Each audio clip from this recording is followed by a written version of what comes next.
There comes a moment in every life, a crossroads, a test, not of strength or intellect, but of the heart's capacity to endure truth.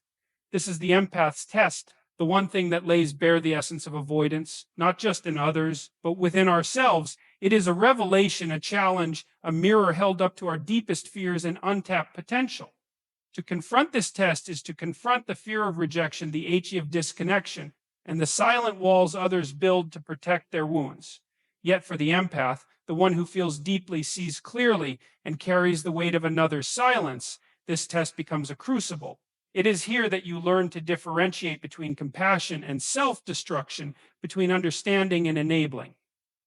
This test reveals not just the heart of the avoidant, but the strength of the empath who dares to face it. We are not here to lament the barriers others create, but to discover the path through them, or sometimes the courage to walk away. Because this is not a speech about being held back. It is about rising, about becoming someone who can transform not only their own life, but the lives of those around them. Empathy in its truest form is a gift, a divine spark that allows one soul to resonate with the pain, the joy, and the struggles of another. But like any gift of immense power, it carries with it the burden of responsibility and the potential for misuse. The line between emotional support and self-sacrifice is fine, razor thin, and yet it defines the difference between a life lived in strength and a life drained by servitude. The empath must walk this line with the wisdom of Solomon, for to give too much is to risk losing oneself entirely, and to give too little is to abandon the purpose of empathy itself. In our willingness to support others, we often forget that support has limits. Even Christ, in his infinite compassion, did not allow the weight of every sinner's rejection to deter him from his mission.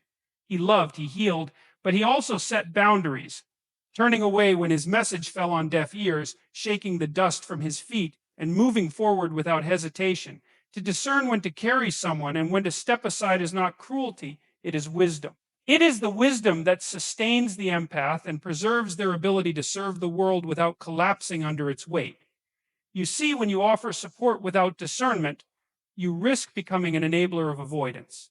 The avoidant may be running from pain, from responsibility, from the shadows of their own past, but if you allow them to use your compassion as a crutch, you are not helping them heal. You are reinforcing their escape. Empathy must be paired with clarity, a clarity that sees through the smokescreen of avoidance and calls out the truth. It is not unkind to say, I see your struggle, but I will not diminish myself to ease your burden. In fact, it is the highest form of love to insist that someone rise to their potential rather than wallow in their fear. But how do you know when your support has crossed the line into sacrifice? The answer lies in the fruits of your labor. Does your giving bring you closer to God, to strength, to purpose, or does it leave you weary, resentful, hollow? The Apostle Paul reminds us in Galatians that we are to bear one another's burdens. Yes, but also that each must carry their own load.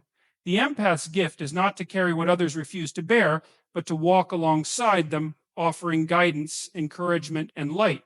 To carry another's weight indefinitely is to steal from them the opportunity to grow stronger. This is where the empath must confront their own pride, the quiet, insidious pride that whispers, only I can save this person.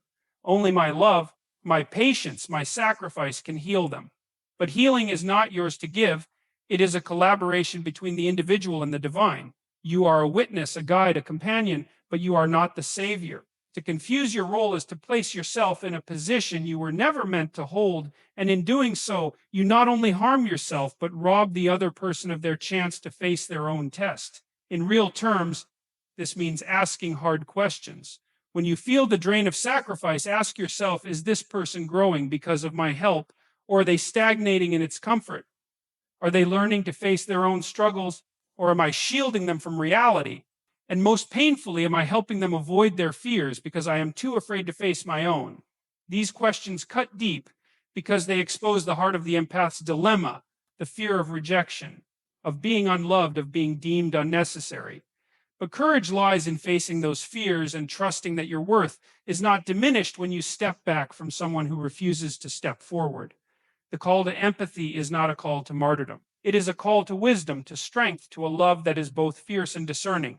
True compassion does not allow itself to be drained. It multiplies, it strengthens, it inspires. To walk this path, the empath must cultivate a backbone of steel beneath their tender heart. They must learn to say no, not as an act of rejection, but as a declaration of faith, that both they and the other person are capable of more. Consider the parable of the prodigal son. The father did not chase the son into the distant country, did not beg him to return, did not rescue him from the consequences of his choices. Instead, he waited steadfast and loving, trusting that the son's journey, though painful, was necessary for his transformation.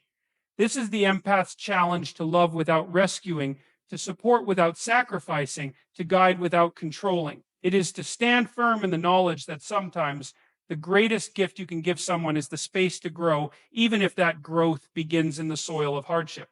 This is not easy. It demands courage, conviction, and a faith that transcends immediate outcomes.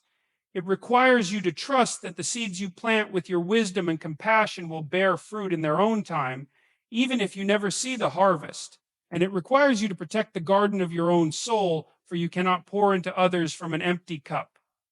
Avoidance is not merely an act of running away, it is a deeply ingrained pattern, a fortress built stone by stone to shield the soul from the storms of vulnerability. But what many fail to see is that this fortress, though it may protect, also imprisons.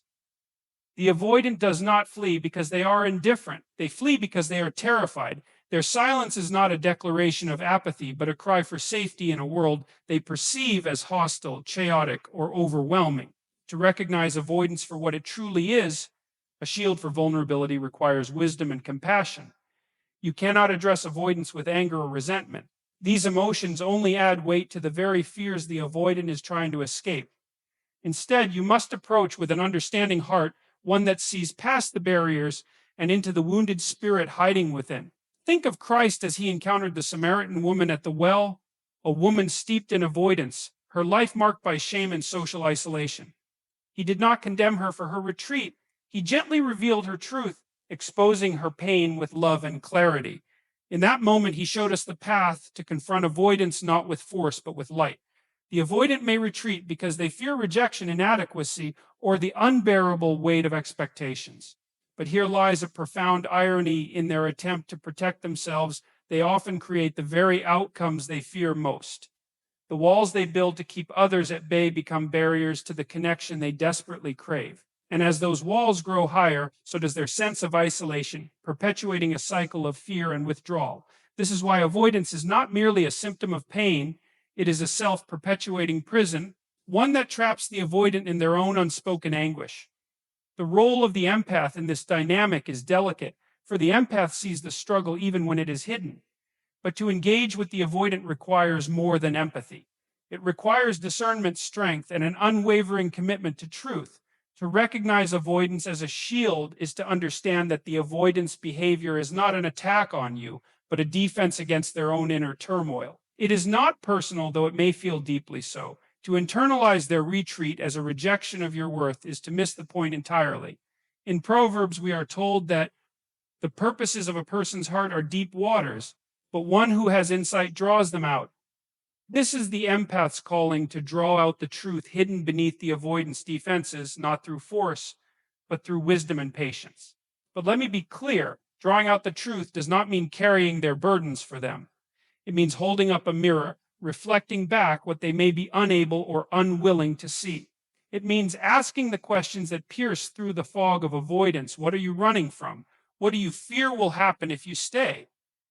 The answers to these questions are rarely simple, and they are almost always uncomfortable. But discomfort is the crucible of growth. The avoidant must come to see that their shield, while it may protect them from immediate pain, also prevents them from experiencing the fullness of life. Love, connection, purpose. These are not found behind walls. They are found in the vulnerability of stepping into the unknown, of risking pain for the chance at something greater. And here is where the empath's role becomes critical, not to tear down the walls for them, but to inspire them to do so themselves. This is not an easy task, and it will test the empath's resolve.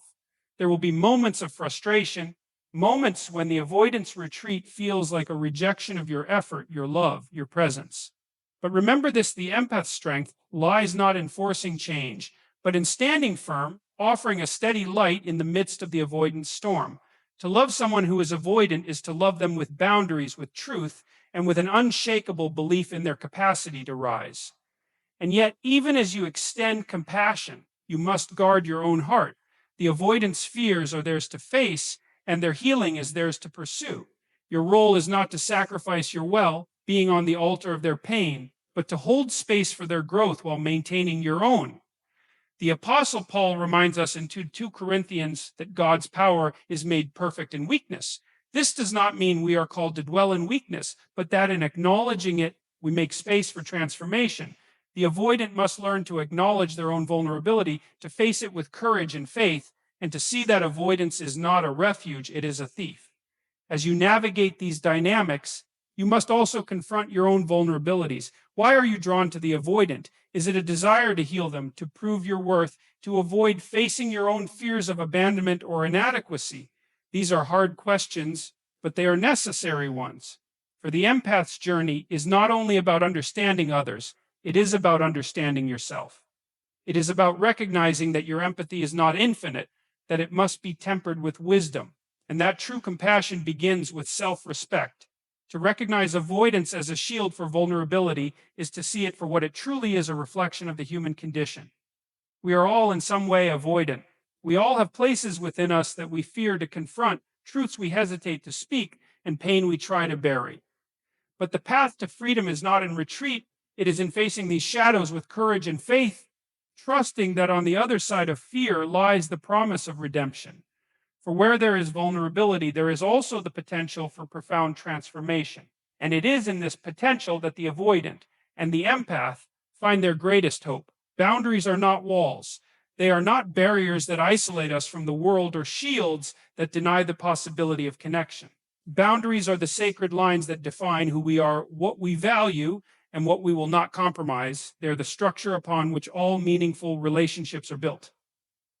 Without boundaries, there is chaos. Without boundaries, there is confusion. Without boundaries, there is the slow erosion of the self. To develop boundaries that protect without compromising connection, to walk a path of balance, one that demands wisdom, courage, and self-awareness. It begins with the recognition that to love another truly and deeply is not to lose yourself in them.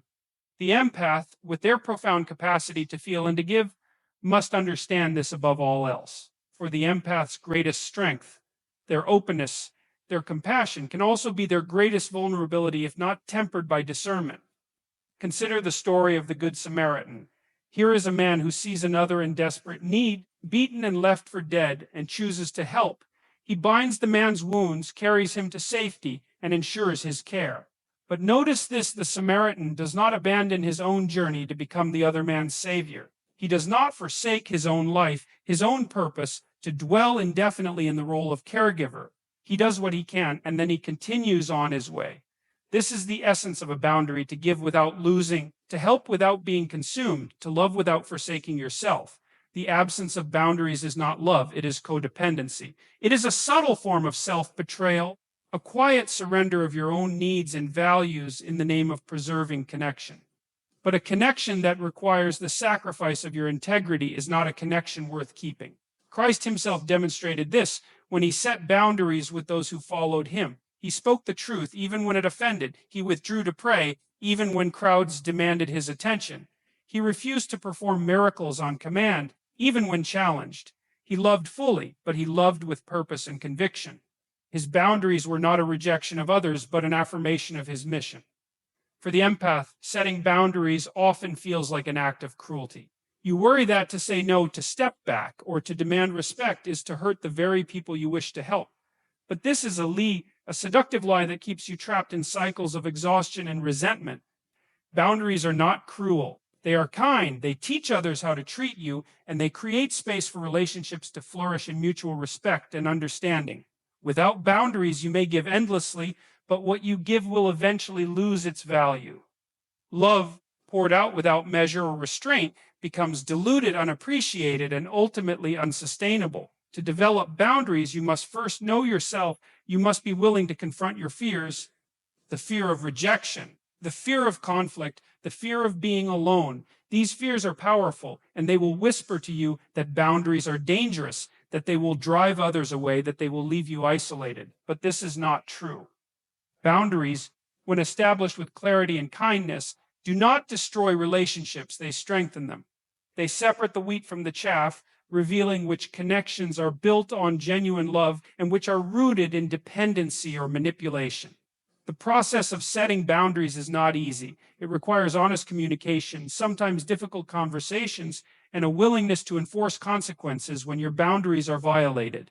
But consider the alternative. Without boundaries, you will find yourself drained, depleted, and resentful.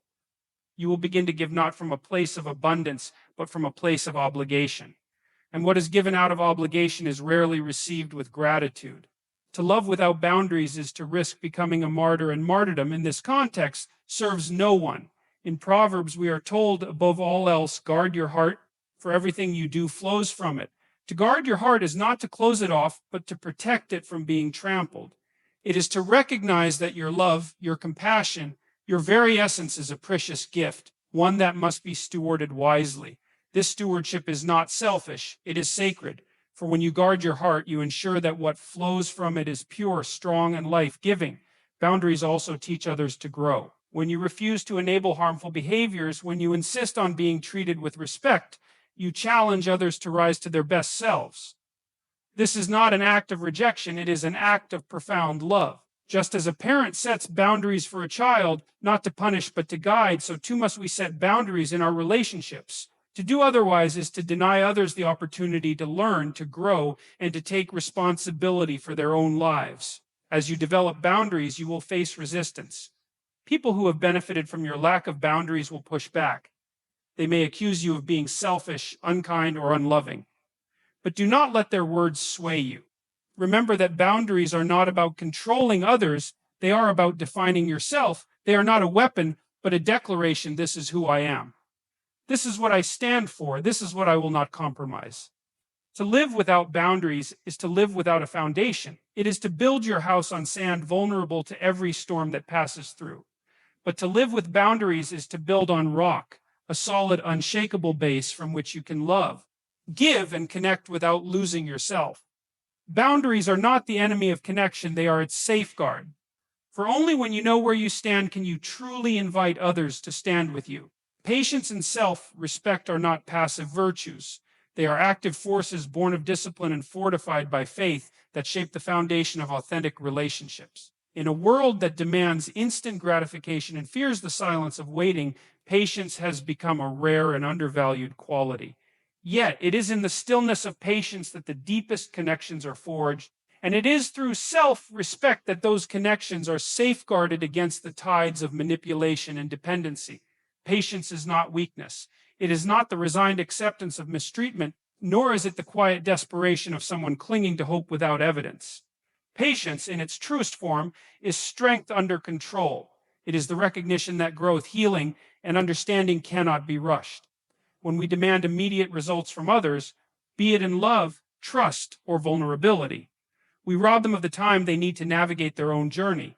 Relationships are not built in haste, they are cultivated with care, like a seed planted in the soil, tended with water, and given time to reach toward the sun. But patience is not endless, nor is it blind. To wait without reason, to endure without purpose, is not patience, it is surrender. There is a profound difference between waiting for someone to rise to their potential and tolerating behavior that diminishes your worth. The latter erodes your spirit, while the former strengthens it. This is where patience must be paired with self-respect, for without self-respect, patience becomes martyrdom.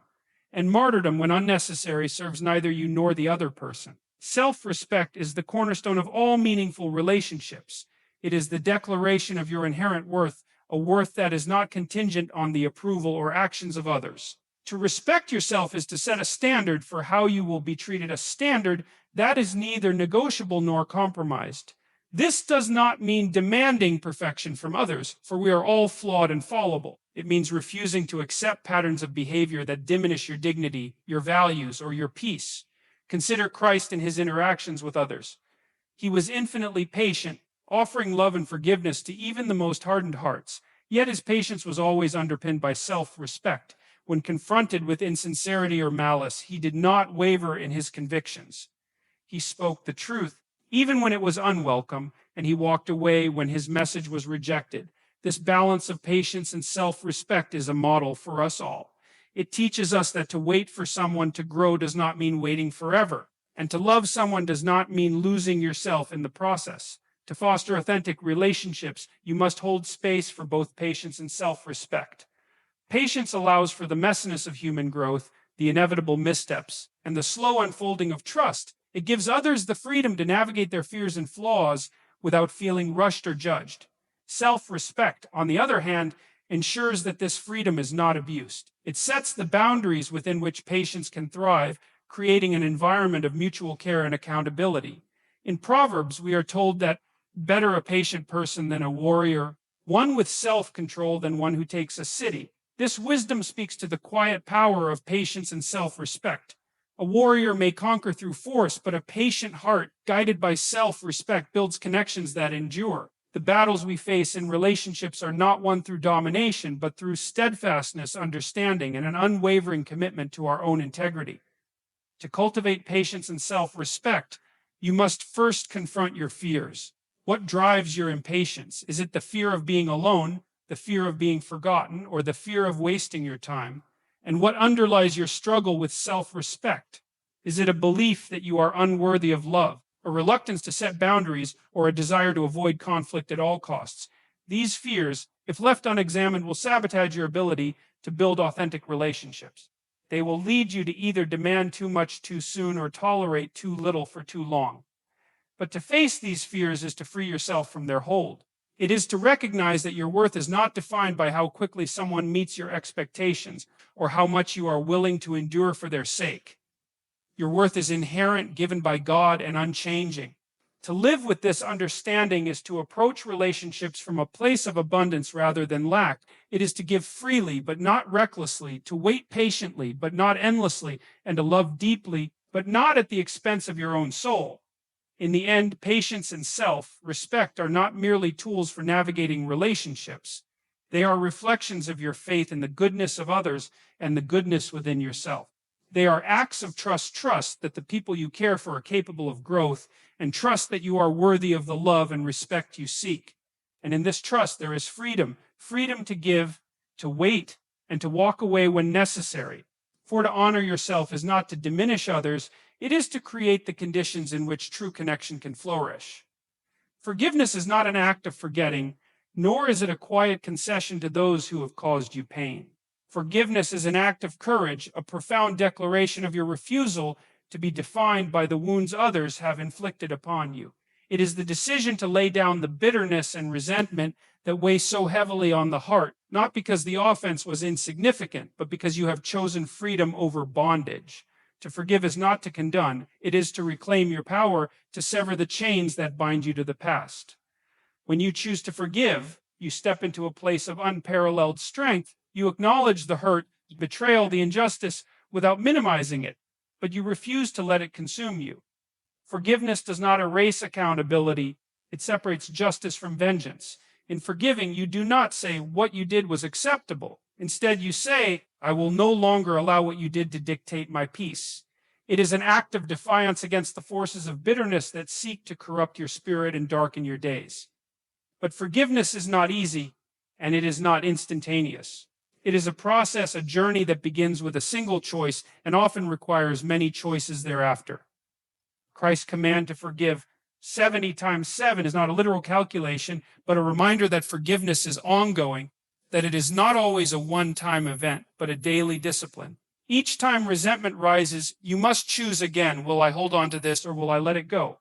Forgiveness is also not a weakness. To forgive someone who has wronged you takes far more strength than to hold on to anger. Anger is easy, it is a fire that fuels itself, growing hotter with each recollection of the offense.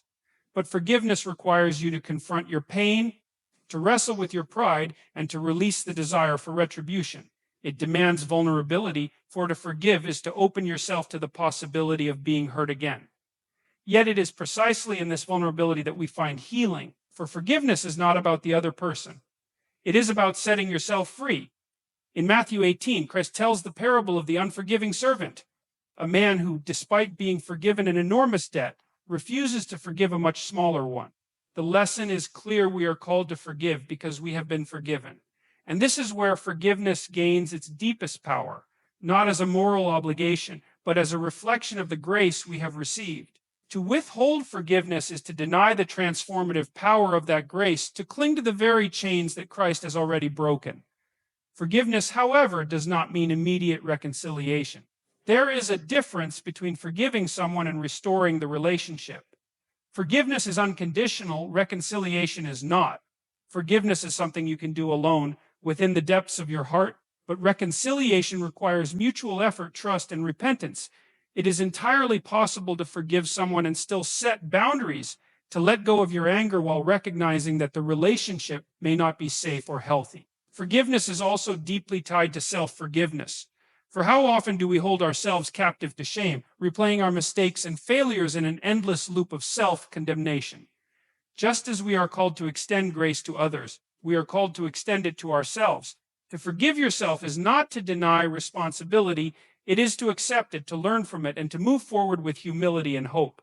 It is to say, I am not defined by my worst moments, but by my capacity to grow beyond them. In the act of forgiving, you become a steward of your own peace.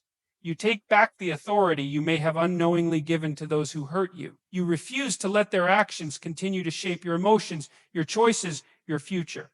This is not to say that the pain will disappear overnight. Healing takes time, and scars often remain. But forgiveness changes the nature of those scars. They are no longer marks of defeat. They become symbols of resilience, reminders that you have endured and overcome. Forgiveness also ripples outward. When you choose to forgive, you create space for healing not only within yourself, but within your relationships, your community, your world. Forgiveness has the power to break cycles of pain, to interrupt the patterns of anger and retaliation that so often perpetuate suffering. It is a light in the darkness, a force that can mend what seems irreparably broken. And yet, forgiveness must never be confused with naivety. To forgive does not mean to forget the lessons the pain has taught you. It does not mean to ignore red flags or to allow harmful behavior to continue unchecked. Forgiveness and wisdom must walk hand in hand. As Christ advised his disciples to be wise as serpents and innocent as doves, so too must we approach forgiveness with both grace and discernment. In choosing forgiveness, you align yourself with a higher truth.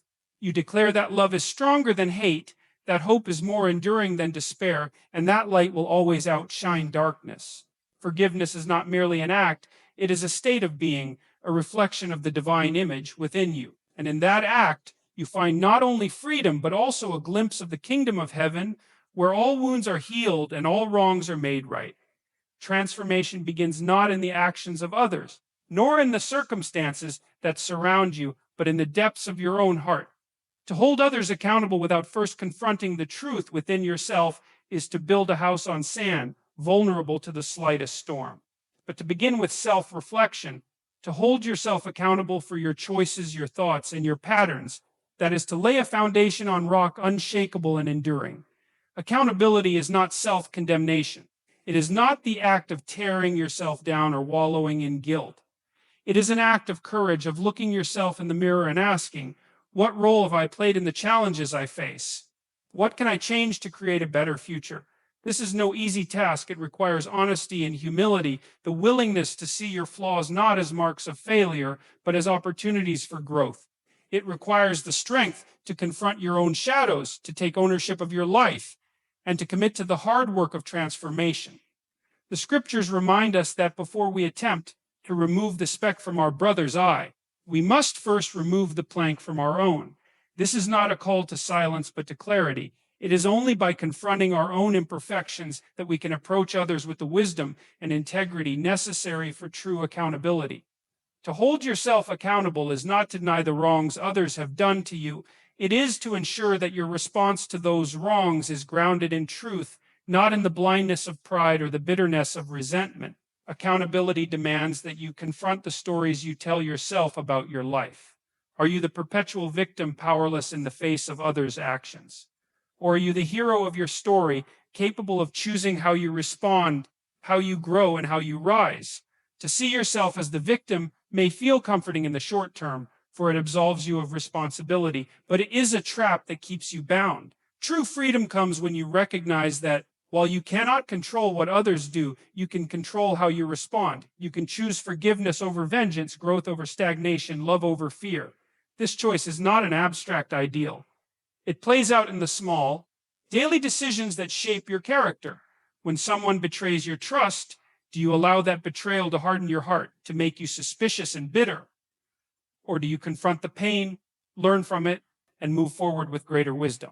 When you face conflict, do you react with anger and blame, or do you seek understanding and resolution? These choices are not easy, but they are the building blocks of a life lived with purpose and integrity. Consider the story of Joseph in the Old Testament, sold into slavery by his own brothers and later imprisoned for a crime he did not commit. Joseph had every reason to see himself as a victim, to wallow in bitterness and blame.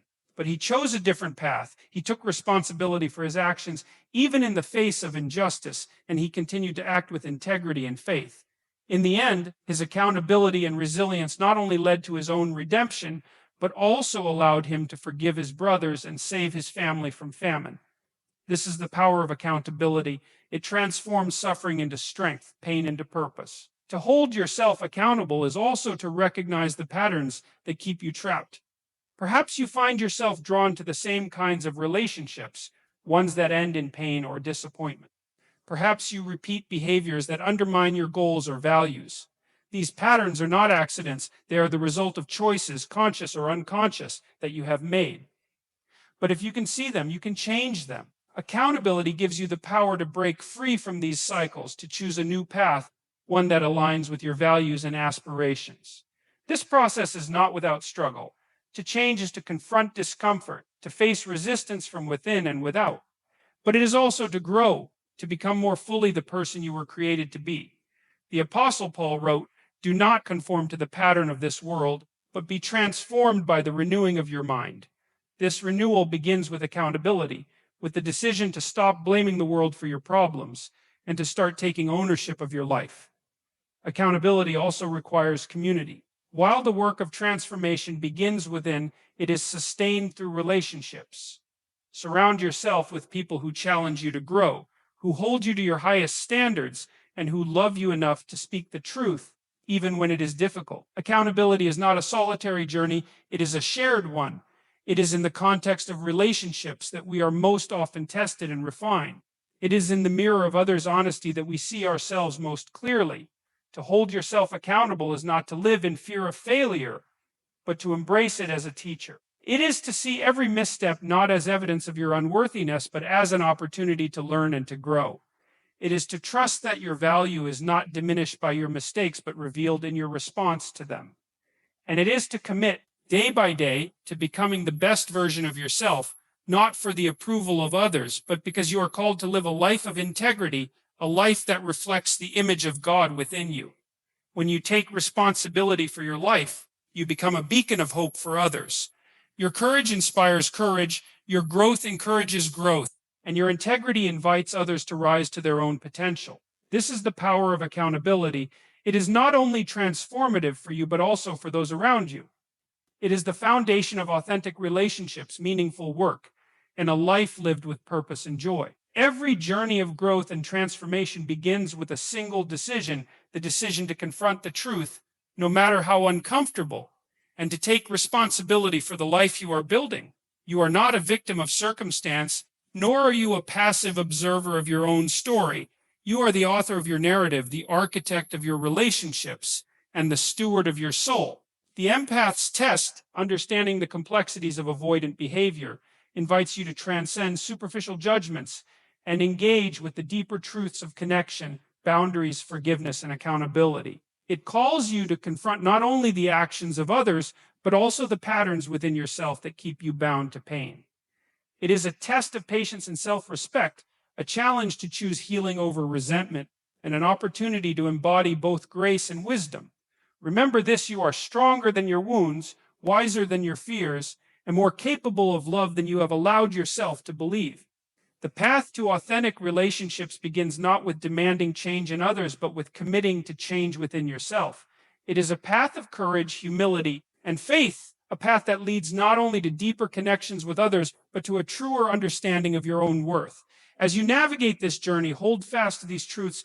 Patience is not passivity, forgiveness is not weakness, and accountability is not blame. These are the tools that will guide you through the storm, that will help you transform challenges into opportunities, and that will shape you into the person you are called to become. The empath's test is not simply about understanding others, it is about becoming someone worth knowing. It is about choosing to live with integrity, to love with purpose, and to stand firm in the face of uncertainty. And as you do, you will discover that the greatest transformation is not in the people around you, but in the depths of your own soul. Go forward with courage, and remember, the work you do within yourself is the foundation for every meaningful connection you will ever build. Choose growth, choose grace, choose truth, and watch as the world around you begins to reflect the light you have found within.